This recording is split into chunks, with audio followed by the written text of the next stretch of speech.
Καλημέρα. Μιλάω πάρα πολύ σιγά. Λοιπόν, η ώρα είναι 6 το πρωί και σηκώθηκα, έτσι κι αλλιώς εγώ ξυπνάω κάθε μέρα τέτοια ώρα. Απλά τώρα θα φτιάξουμε το φαγητό το μεσημεριανό, γιατί θα πάμε μονοήμερη εκδρομή στον Εμποριό για μπανάκι. Θα σας πάρω μαζί μου. Θα δείτε ό,τι πλάνα μπορώ να βγάλω, εντάξει, γιατί και με τόσα παιδιά καταλαβαίνετε ότι δεν θα είμαι και με ένα κινητό στο χέρι. Λοιπόν, πάμε να φτιάξουμε κότα γεμιστή με το ρύζι. Θα σας δείξω την προετοιμασία μας για τη θάλασσα και θα σας πάρω και μαζί μου στην παραλία και στην βολτούλα αυτή την ωραία. Έξω από ό,τι βλέπω τώρα και από το παράθυρό μου έχει αέρα. Πρέπει να είναι 7 μποφόρ, αλλά η ζέστη είναι ζέστη. Πάμε και βλέπουμε. Και ξεκινάω το φαγητό μου σιγά σιγά. Έχω βάλει ελαιόλαδο, κρεμμυδάκι, σκόρδο, κιμά, το ρύζι μου, αλάτι πιπέρι, πελτέ, νεράκι και φτιάχνω το φαγητό μου σιγά σιγά.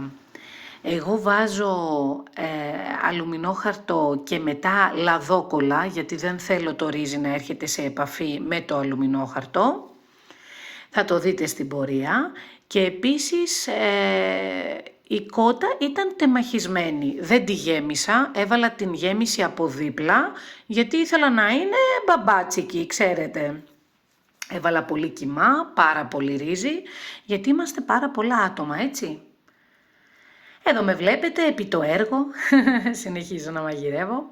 Σας το έβαλα βέβαια στο γρήγορο, γιατί έκανα αρκετή ωρίτσα, 15-20 λεπτάκια σίγουρα, οπότε ήθελα να μην σας κουράσω και σας το έβαλα στο σύντομο. Λοιπόν, και εδώ βλέπετε τη γέμισή μου έτοιμη να μπει στο φούρνο, την τυλίγω και την βάζω στο φούρνο, αφού έχω βάλει όλα τα μπαχαρικά μου στο κοτόπουλο. Εγώ δεν βάζω πελτέ στο κοτόπουλο, μόνο μπαχαρικά και βγαίνει λουκούμι. Και εδώ θα σας δείξω τώρα, παιδιά, τα γυαλιά ηλίου της Σαβίνας. Είναι από Baby Cloud, δεν είναι sponsored, όχι, τα πληρώσαμε κανονικά, αλλά μου άρεσαν τόσο πολύ και λέω ότι μπορεί να αρέσει σε κάποια μαμά. Μπρόκολο για μένα βέβαια για την παραλία. Το ρύζι μου έτοιμο, το φαγητό μου είναι έτοιμο και σας έκανα έτσι ένα όμορφο πλάνο, γιατί μετά εξαφανίστηκε, αυτό ήτανε, πού να το βρεις μετά. Βγήκε πάρα πολύ νόστιμο, φάγαμε όλοι και ξετρελαθήκαμε και φτάσαμε στην παραλία, στήσαμε με πάρα πολλά ευτράπελα τη σκηνή μας. Εδώ βλέπετε ένα εσωτερικό πλάνο δικό μου και της Σαβίνας, βλέπαμε τη σκηνή. Και εδώ είναι τα φαγητά μας, τα ξέσκησε η Σαβίνα. Όπως βλέπετε ο Εμποριος πάρα πολύ ωραία, ήταν ήρεμη η θάλασσα, αν και είχε πάρα πολύ αέρα.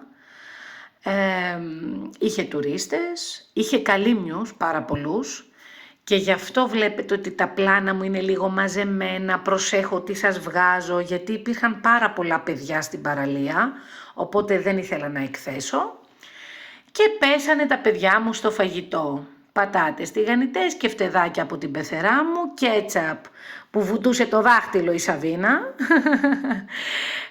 έφαγαν και από αυτό. Τέλεια, και εγώ συνεχίζω να σας βγάζω πλάνα από την παραλία, όσο ήταν ήσυχα, γιατί παιδιά μετά ήρθε πάρα πολλοί κόσμος. Αυτό ήταν γύρω στις 2 η ώρα, που οι πιο πολλοί, ξέρεις, έκατσαν να φάνε και δεν έμπαιναν στο νερό. Πολύ όμορφα, ήρεμα, πάρα πολύ κρύα η θάλασσα, δεν θέλεις να ξέρεις. Εδώ ο πεθερός μου μαζί με το μικρό μου το γιο κάνουν το μπάνιο τους. Και εγώ ακόμη δεν είχα μπει μέσα.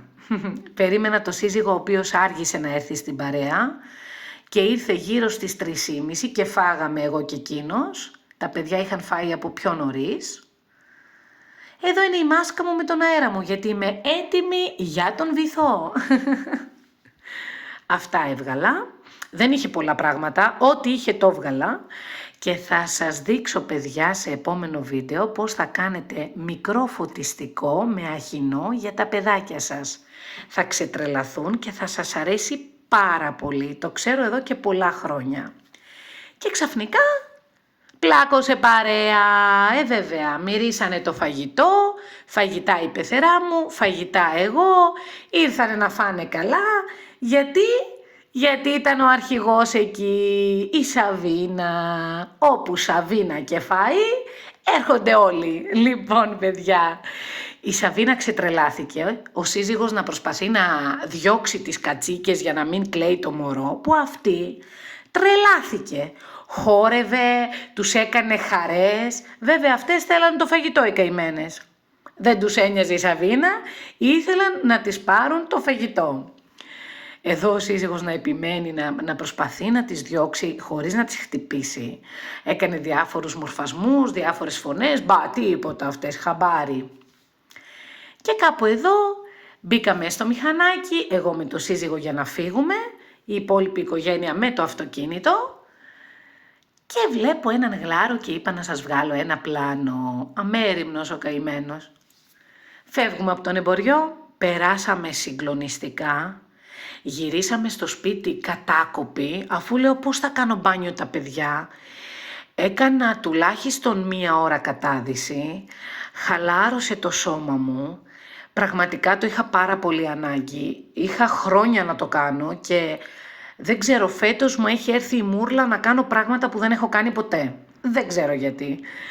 Ήταν τέλεια, σας έβγαλα όσα πλάνα μπορούσα. Εδώ βλέπετε τον εμποριό από μακριά και εδώ η τέλενδος και πάμε προς τον προορισμό μας, προς το σπίτι.